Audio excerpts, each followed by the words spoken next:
우리의 이슈가 뉴스를 바꿉니다. 세상을 깨우는 황보선의 출발 새 아침. 네, 오늘 국회 행정안전위원회 경기도 국정감사에 집권 여당 대선 후보인 이재명 경기도지사가 출석하죠. 오늘을 기점으로 여야가 대장동 특혜 의혹 2차전에 돌입한다고 볼 수 있겠습니다. 파상 공세를 예고한 국민의힘이 보는 쟁점은 무엇일지 이준석 국민의힘 대표의 이야기를 들어보겠습니다. 이 대표님 안녕하십니까? 네, 안녕하십니까? 예, 오늘 경기도 국정감사 두고요. 송영길 민주당 대표가 반전의 기회가 될 것이다. 이재명의 행정 능력 입증하는 계기, 청렴성 확인하는 계기가 될 것이다. 이렇게 얘기했는데 국민의힘 이준석 대표께서 전망하시는 이번 국정감사 어떤 국감일까요? 우선 기본적으로 국민들께서 이 국정감사를 받겠다고 하면서 증인 채택과 그리고 증거 제출을 하지 않는 그런 어떤 자료 제출을 하지 않는 그런 어떤 모습을 보면서 무엇이 두렵나 이런 생각을 하실 겁니다. 그리고 기본적으로 이재명 후보가 지금 이 후보가 워낙 그 도덕성 면에서는 국민들한테 높은 기대치가 많지 않은 후보이고 그러다 보니까 행정 능력이 이제 좋다고 정평이 나 있는데 저는 사실 이 행정 능력이라는 것도 사실상 얼마나 부족한 점이 많았고 무능했는지를 드러내는 계기가 될 것이다 이렇게 봅니다. 예, 자 말씀하신 행정 능력까지도 문제점이 많다. 이렇게 공격 포인트를 두신다 말씀하셨는데 그래서 아마도 이번에 국감 저격수로 경기도 부지사 출신이죠 박수영 의원 투입하는 거죠? 예, 박수영 의원님이 경기도에 대해서 정통하게 알고 있기도 하고 무엇보다도 이번에 대장동 TF 활동을 하면서 많은 자료를 축적해뒀기 때문에 아마 기대해 보셔도 좋을 것 같습니다. 예, 저 김도읍 의원도 옮겨서 나오죠? 어떻습니까? 예, 원래 원조 저격수 저희 중에 하나죠. 그런데 김도읍 의원님이 또 이 대장동 TF 관련 활동하시고 지금 기본적으로 저희 당에서 자료 제출 요구나 이런 것에 대해서 경기도 측에서 또는 성남시청 측에서 잘 응하지 않았기 때문에 자료가 부족하긴 합니다만은 저희가 열심히 준비했습니다. 예, 알겠습니다. 자, 그런데요. 그 행안위 그 소속 위원이 22명인데 그중에 국민의힘 소속이 8명 아닙니까? 수적으로 열세 때문에 좀 고전하지 않겠습니까? 말 그대로 진행자 말씀하신 것처럼 저희가 한 번 이제 사실 공격을 하면은 두 번 민주당이 이제 그냥 시간 끌기 또는 방어하는 이야기를 국민들께서 들어주셔야 되는데요. 아마 그런 어떤 방어라든지 시간 끌기도 그 반복되는 내용을 계기하다 보면 민주당 쪽이 오히려 불리하지 않을까 그런 생각을 합니다. 말씀하신 것처럼 시간 끌기도 할 수도 있겠지만 근데 그 이재명 그 대선 후보에게 발언권을 주는 방식으로 가지지 않겠습니까? 그렇죠. 그래서 아마 이재명 후보가 치적 홍보할 수 있는 그런 환경을 만들지 않을까 생각합니다. 예.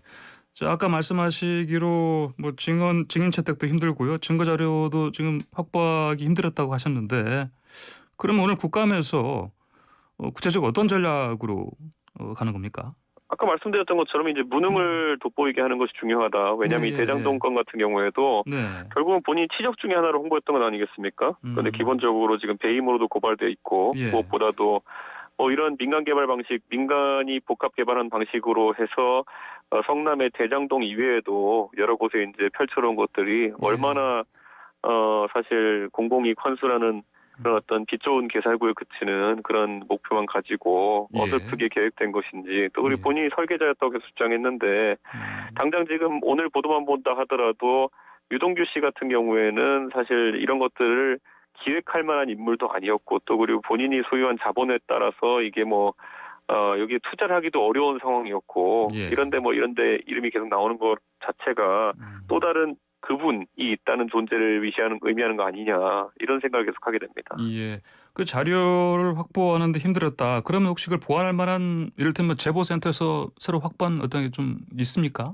실제로 저희 제보들이 들어왔고요. 그리고 또 제보 외에도 보면은 지금 기본적으로 공개된 자료들만으로도 지금 사실 이재명 후보가 답을 해야 될 사안이 태산 같고 다만 이제 이재명 후보가 늘 그랬던 것처럼 전혀 실제 해명이 아닌 것을 열거해 놓은 다음에 해명 다 끝났다 이런 식으로 나올 가능성도 있기 때문에 저희가 사실 스킬면으로도 많이 준비를 했습니다. 그렇습니까? 그럼 한 방에 될 만한 것도 좀 준비돼 있습니까? 기본적으로 그런 것들은 아마 국감 진행되면서 바로 보실 거고요. 그리고 또 저희 대선 후보 중에 이제 원희룡 대선 후보가 있지 않습니까? 예. 근데 오늘 국감하는 내내 이제 부산에서 이제 라이브 방송을 통해 가지고 이 국감의 어쨌든 장외에서의 또 이제 지적을 또 이제 할 계획이거든요. 예. 저희가 전방위적으로 아마 이재명 후보가 하는 거짓말들이나 그리고 또 모순들을 많이 잡아내기 위해 노력할 겁니다. 예, 알겠습니다. 이재명 지사가 성남시장 재직 시절에 최소 10건의 대장동 개발 관련 공문서에 직접 서명했다. 이런 이제 주장이 국민의힘에서 나왔는데, 근데 민주당 이재명 캠프 대변인 맡고 있는 박찬대 의원이 근데 그래서 이렇게 반응 보였습니다. 아무 문제 없다 이런 반응 아니겠습니까? 기본적으로 민주당의 뻔뻔함이 이제 장착된 것이죠. 그러니까 10건 이상의 이제 대장동 관련해서 이제 서명한 이제 문건이 나왔는데 그것에 대해 가지고 어이구 이게 뭐 어쩌라는 거냐 이렇게 나온다는 거는 사실 이보다 더 이제 결정적인 것들이 나와도 그냥 어쩌라는 거냐 이게 뭐라고 이런 식으로 나오겠다는 그냥 민주당의 전략이 노출된 것이거든요. 저는 기본적으로 이건 국민을 대하는 태도가 아니다 이런 생각을 합니다. 예, 알겠습니다. 그 보도 보셨겠습니다만 그 천화동인 4호 소유주 남욱 변호사 오늘 새벽 그 인천공항으로 귀국했는데 바로 검찰에 체포됐네요 보니까요. 예, 실제로 남욱 변호사가 예. 미국에 있는 때부터 이제 예. 법무법인을 물색하고 즉각 체포되지 않기 위한 그런 어떤 법리적 이런 준비를 한다고 들었는데 어쨌든 체포가 됐으니 저는 기본적으로 이런 수사에 잘 응해가지고 실제 예. 얼개가 빨리 나왔으면 좋겠습니다. 예. 남욱 변호사의 귀국 시점이라든지 이 체포라든지 이 시점은 어떻게 보십니까? 저는 기본적으로 이제 수사의 얼개를 보려고 하면은 남욱 변호사 이전에 우선 그 성남시청이나 이런 것들에 대한 압수수색 이후에 굉장히 확보한 자료들을 바탕으로 해서 남욱 변호사에 대한 수사도 진행해야 되는 것이었는데 예.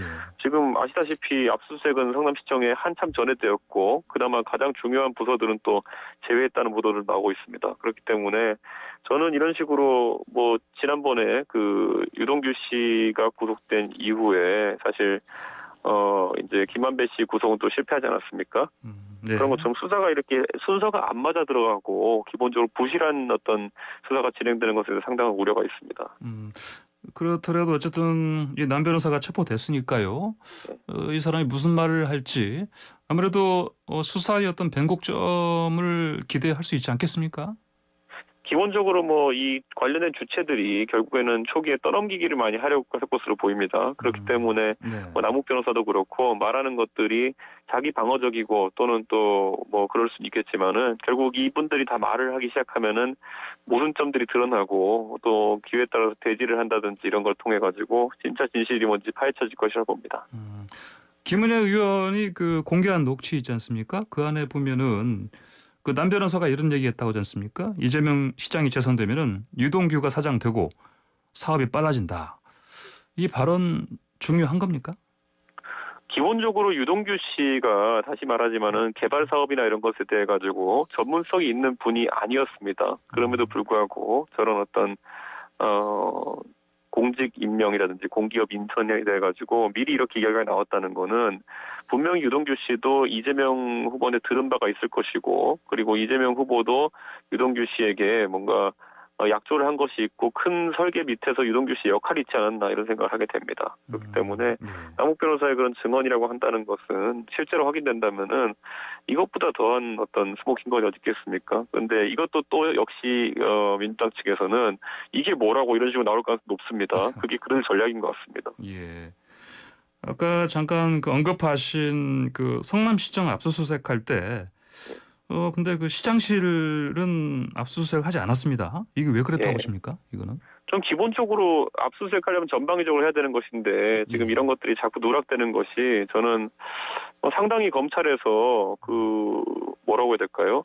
대형 비리 사건을 수사하는 관점에서 이걸 보지 않는 것 같습니다. 원래 대형 비리 사건이라든지 정관계 로비가 의심되는 곳에서는 항상 전방위적 압수수색을 해가지고 최대한 많은 자료를 확보하고 또 많은 인사들에 대해 가지고 직접 조사를 하고 이런 것이 필요한데 지금 보면은 거의 돌림노래 같이 1절 부르다가 갑자기 좀 있다가 갑자기 2절 나오고 이런 식으로 전방위적이 아니라 타이밍마다 이제 한 건씩 하고 있는 그런 상황입니다. 저는 이거는 옳지 않다 이렇게 봅니다. 그러면 검찰이 이 대장동 의혹 수사의 어떤 의지를 사실은 갖고 있지 않다 이렇게 보시는 겁니까?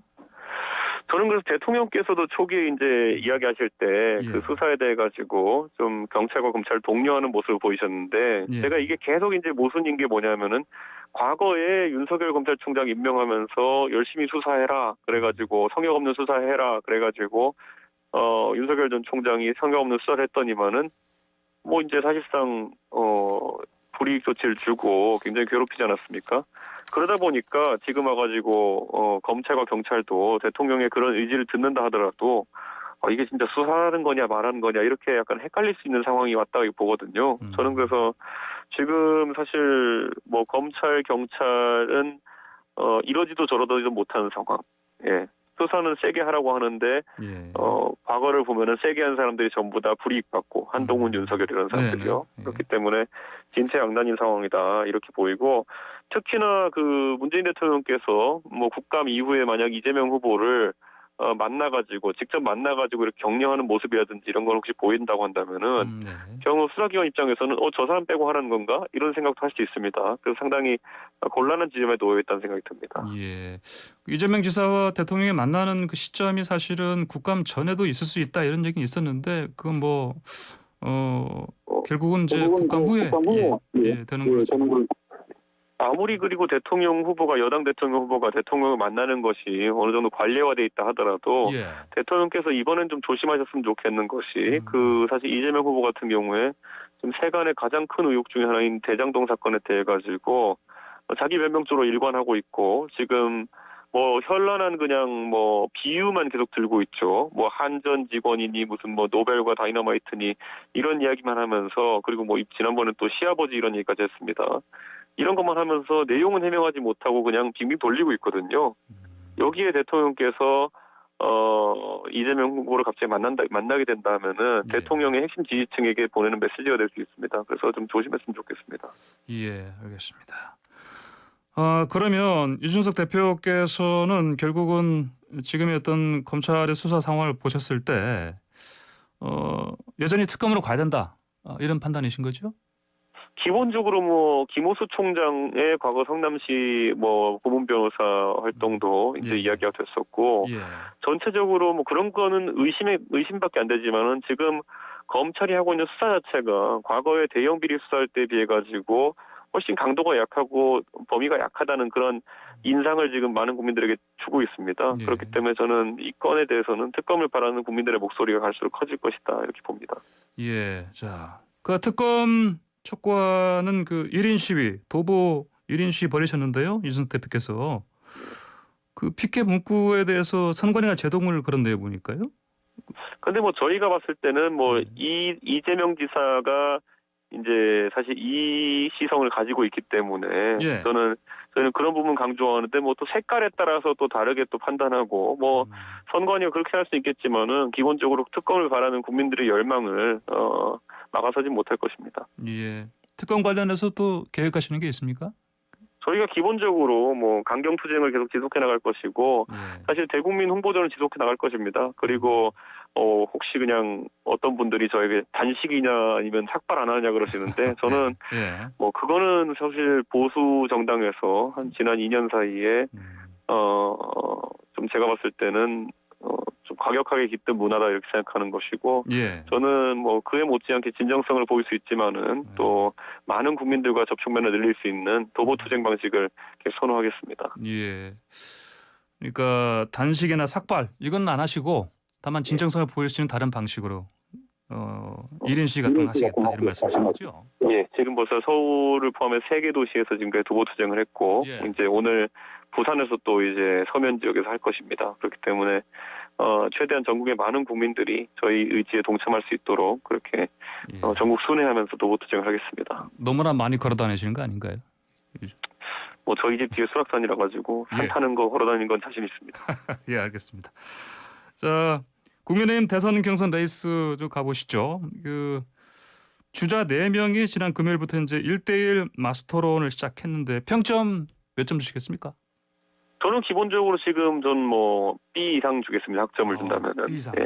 예. 왜냐하면 아직까지 몇 번 토론이 남았는데요. 예. 지금 후보들이 많이 적응해 나가고 있고 무엇보다 첫 번째 마스 토론이었던 유승민 대 원희룡 그리고 또 두 번째였던 윤석열 대 홍준표. 네. 이 둘 다 뭐 전혀 예상하지 못했던 시나리오로 아주 재밌게 흘러갔거든요. 네. 그렇기 때문에 저는 흥미를 돋구는 그런 상황이었다 이렇게 보고요. 그 내 주자의 특색이 확실히 확연하게 드러나는 그런 마스토론이었다 이렇게 봅니다. 특히 윤석열 후보 토론 능력은 어떻게 보십니까? 저는 윤석열 후보가 지금 뭐 정치 토론 같은 경우에는 사실 이번에 선거 뛰기 전까지는 참여할 기회가 없지 않았습니까? 네. 그럼에도 불구하고 뭐 산전수전 다 겪은 홍준표 후보와 비견해가지고 네. 뭐 크게 뒤처지지 않는 모습을 보였다 이렇게 보고 예. 역시나 홍준표 후보, 원희룡 후보, 유승민 후보 등도 사실 지금까지 정치 경륜에 맞게 좋은 모습 보였다 생각합니다. 예, 알겠습니다. 국민의힘 대선 경선 선거인단 구성 완료됐는데요. 이준석 대표께서 선출된 지난 6월 전당대회 때보다 책임 당원이 무려 24만 명이 늘었습니다.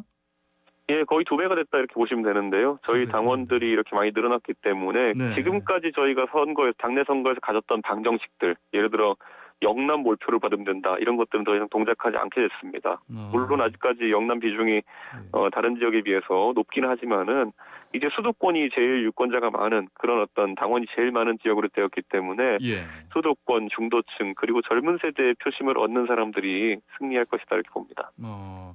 그렇다면은 이런 이제 새로운 그 선거인단 구성 자체가 경선 과정에 또 영향을 미치지 않겠습니까, 많이? 저는 기본적으로 저희 후보들이 이 예. 통계를 저희가 제공했기 때문에 굉장히 예. 그 통계를 세밀하게 지금 들여다보면서 네네. 각자 선거 전략을 구축해 나가고 있고 예. 지금 각 후보들이 또 이제 각자의 캠프 구성 인원들을 서서히 늘려가는 단계 아니겠습니까? 예. 그래서 아마 이번 주에서 다음 주 사이 이번 주 말 정도 됐을 때 선거의 분위기가 최고조에 달할 것으로 그렇게 보입니다. 예. 그 말씀하신 것 중에 그 새로 늘어난 당원들 중에 젊은 사람들이 많다 말씀하셨는데 부모하고 동반해서 이렇게 입당하는 경우도 많이 있습니까? 실제로 지금 젊은 그 당원들이 가입한 이후에 예. 사실 본인들의 부모를 설득하는 과정이 굉장히 전당대회 때부터 세게 일어나고 있습니다. 그렇기 때문에 이번에도 당원 가입이 사실 20대, 30대 동반해서 50대, 60대가 가입하는 그런 경향성도 보였고 예. 저희가 진짜 놀라는 건 뭐냐면은 그 온라인 당원 가입 같은 경우에는 막 새벽 2시, 새벽 3시 이럴 때도 당원들이 가입을 해주고 계십니다. 예. 그렇기 때문에 이거는 조직적인 가입이라기보다는 예. 실제로 야심한 시각에도 예. 저희 후보들의 토론 영상이나 아니면 유튜브 영상 같은 것을 보고 새벽에 입당하는 결심을 하신 분들도 상당히 많았다 이것이기 때문에 예. 이번엔 어느 때보다 적극적인 저희 당원 유권자들이 후보 선출에 나선다 이렇게 보시면 될 것 같습니다. 알겠습니다. 그 황교안 전 대표 질문 좀 드리겠습니다. 2차 컷오프에서 탈락됐는데 법원에 국민의힘 경선 중단 가처분 신청됐지 않습니까? 예. 근데 그 해당 행위 경고 받았습니다. 주장을 굽히지 않고 있네요. 저는 기본적으로 보수의 이제 사실 이건 악성 종양 같은 문제인데 그 선거를 질 때마다 부정선거 또 그리고 본인이 불리하다 싶으면 역선택 이런 거 외치는 문화 자체가 사실 작년 총선 이후에 깃들었는데 이것과는 단호하게 단절해야 된다는 건 제 생각이고요. 예. 당의 단합을 해치는 수준에까지 이것이 이른다 판단할 경우에는 엄격하게 징계하도록 하겠습니다. 방금 악성 중량이라는 강한 표현까지 쓰셨는데 그렇게 나쁜 겁니까 이게 이런 방식이? 기본적으로 이 음모론 때문에 앞으로 보수 진영 같은 경우에는 사전 투표에 참여하지 않으려는 유권자들 때문에 이미 표에서 상당한 손실을 안고 들어가게 돼 있고요. 예. 지금만 해도 대통령 선거 경선이라는 당의 이제 사실 가장 큰 이벤트이고 축제로 승화시켜야 될 그런 어떤 행사가 진행 중인데 거기에 공정성 시비를 검으로 인해 가지고 이 아주 찬물을 끼얹는 이런 행위 같은 경우에는 해당 행위로 징계할 만하다 봅니다. 예, 알겠습니다. 이 대표님 오늘 말씀 여기까지 듣겠습니다. 감사합니다. 예, 감사합니다. 네, 지금까지 국민의힘의 이준석 대표였습니다.